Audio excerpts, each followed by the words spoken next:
Hi friends, இலக்கிய சீரியலில் என்ன விஷயம்லாம் நடக்க போகுது அப்படின்னு சொல்லிட்டு இந்த வீடியோவில் பார்க்கலாங்க. கார்த்திக் அஞ்சலி கூட கண்டிப்பாக மறுபடியும் வாழ்க்கைக்குள்ளே வரக்கூடாது. கார்த்திக்கும் பிரியாவுக்கும் தான் கண்டிப்பாக கல்யாணம் நடக்கணும் அப்படின்னு சொல்கிறவங்க இந்த வீடியோவுக்கு லைக் பண்ணிக்கங்க. இப்போ பார்த்தீங்கன்னா இலக்கியா கௌதம் பிளான் போட்டு, அதாவது எப்படியாச்சும் கார்த்திக் இன்னொரு வாழ்க்கையில் தொடங்குற மாதிரி கான்செப்ட் கொண்டு போனாங்க. அதாவது இலக்கியா கௌதம் தன்னோட கார்த்தி இப்போ அஞ்சலியை மறந்துட்டு இப்போ பிரியாங்கிற ஒரு பொண்ணு கூட பழகும்போது அஞ்சலி எதிர்பாராத விதமாக இப்போ பார்த்து கண்டிப்பாக இதில் அஞ்சலியையும் கார்த்திகையும் சேர்த்து வைக்கலாம் அப்படின்னு சொல்லிட்டு இதில் தவறாக இலக்கியா கௌதம் இப்படி ஒரு பிளானை போட்டிருக்காங்க. அது இப்போ தான் நம்மளுக்கு தெரிய வருது.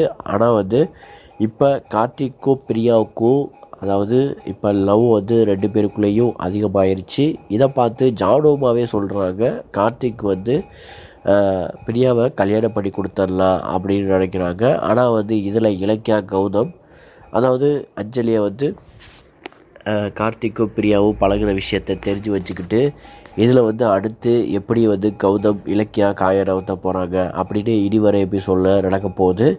இலக்கியா கௌதம் கண்டிப்பாக அஞ்சலிக்கு சப்போர்ட் பண்ணக்கூடாது. அஞ்சலி கண்டிப்பாக கார்த்திக் கூட மீண்டும் வாழ்க்கையில் வரக்கூடாது. ஏன்னா அப்படி வந்துட்டால் கண்டிப்பாக கார்த்திக் வாழ்க்கை கேள்விக்குறியாயிடும். அதே மாதிரி இலக்கியா கௌதமுக்கு மிகப்பெரிய பிரச்சனை வரும்.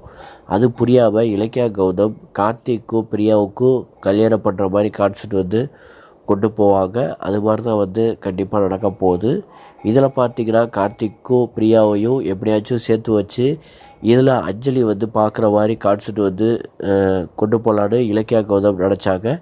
ஆனால் இவங்களுக்குள்ளே எக்ஸ்ட்ரீமாக போய் ரெண்டு பேரும் லவ் பண்ண ஆரம்பிச்சிட்டாங்க. இப்போ இந்த விஷயம் அஞ்சலிக்கு தெரிய போகுது. அஞ்சலிக்கு தெரிஞ்ச உடனே என்ன பண்ணுவான்னா, ரெண்டு பேரையும் பிரிக்கிறதுல பிரியாவுக்கு இடைஞ்சல் கொடுப்பா. பிரியாவை ரொம்ப காயப்படுத்துவா. பிரியாவை ஏதாச்சும் ஒன்று பண்ணி அவளை ஆபத்தில் சிக்க வைப்பான். இது மாதிரி தான் கான்செப்ட் கொண்டு வருவாங்க. ஆனால் இதிலேருந்து கண்டிப்பாக இலக்கியா கௌதம் அஞ்சலியை பிரியாவுக்கு ஆபத்து வர விடாமல் தடுத்துருவாங்க. முக்கியமாக கார்த்திக் இருக்கார். இருந்தாலும் அஞ்சலி என்ன தான் பிளான் போட்டேன், எப்படியாச்சும் கார்த்திக் தான் என்னோட புருஷன், அது என்றைக்கும் மாறாது, நான் கார்த்திக் கூட தான் வாழுவேன் அப்படின்னு சொல்லிட்டு அடுத்தடுத்து திட்டம் போட்டு எப்படியாச்சும் கார்த்திக் கூட சேரலான்னு நினைப்பான். ஆனால் அது மட்டும் கண்டிப்பாக நடக்க போகிறதில்ல.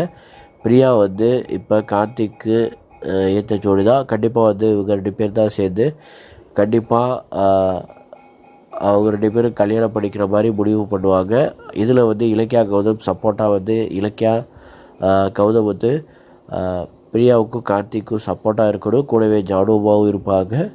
இதில் அஞ்சலி என்ன தான் மீண்டும் கார்த்திக் வாழ்க்கையில் வர நினச்சாலும் அது முடியாத காரியம். கண்டிப்பாக கார்த்திக்கும் பிரியாவுக்கு தான் கண்டிப்பாக கல்யாணம் நடக்கணும். இதில் கண்டிப்பாக அஞ்சலி எக்ஸ்ட்ரீமாக போய் இந்த கல்யாணத்தை நடக்க விடாமல் அடுத்தடுத்து பெரிய பிரச்சனையை உண்டாக்குவான். அதே மாரி கார்த்திக்கும் பிரியாவுக்கும் கல்யாணம் தான் சூப்பராகவே இருக்கும். செம எபிசோடாக தான் இருக்க போகுது. என்ன நடக்க போகுதுன்னு வெயிட் பண்ணி பார்க்கலாம். இந்த வீடியோ பிடிச்சதா லைக் பண்ணிக்கோங்க, ஷேர் பண்ணிக்கோங்க, கமெண்ட் பண்ணிக்கோங்க, முக்கியமாக சப்ஸ்கிரைப் பண்ணிக்கோங்க. தேங்க்யூ.